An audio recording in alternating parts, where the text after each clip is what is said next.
So I like Clueless. I think it's a pretty good movie. I liked it as a kid when it was fairly new, and I watched it again maybe like a year ago, and I was surprised at how good it was. I'd had this idea in my head that even though I remembered it being good, it probably couldn't be. Before rewatching it in my 30s and realizing it's actually a decent movie, I was kind of ashamed for liking it.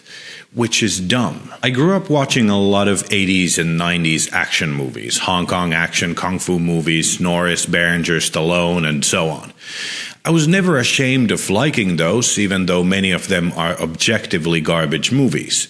That's because being a straight guy, dumb movies about shooting guns on various vehicles fit my profile. Action movies were masculine, and I wanted to portray masculinity because it was expected of me, so I openly liked those movies. Unlike Clueless. Clueless was, on the surface, a silly movie about vapid rich girls gossiping and doing makeovers and other stupid girly shit like forming and nurturing relationships and growing as people as a result of moments of self-realization and emotional sincerity. I couldn't like Clueless because it was a chick flick.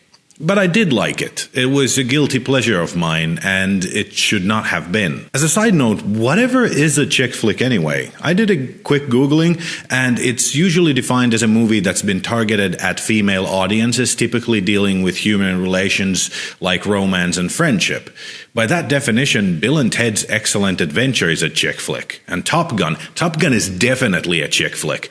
But because superficially Top Gun is about fighter jets and war games and competition and other super masculine shit, dude bros will openly reference it even though it's really about friendship, love, and shirtless guys playing volleyball. Now, I'm also not saying there's anything inherently wrong with action movies or that you or anyone should be ashamed of liking them.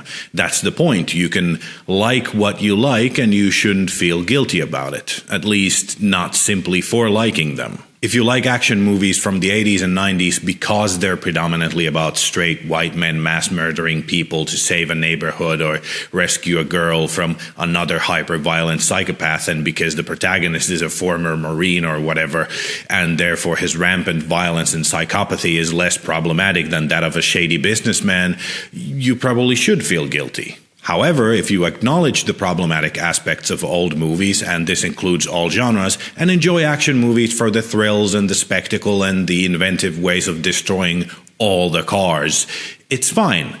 Just like if you like a movie about high school girls for some voyeuristic lolicon shit, it's a thing you should probably address. But if you like it because of the charming teen slang of the time and the extremely relatable themes of growing up, exclusion, inclusion, friendship, first love, and just trying to survive being an awkward teenager when people around you somehow seem less awkward, only to eventually realize that they had just as little of a clue as to what the fuck they were doing, it's fine.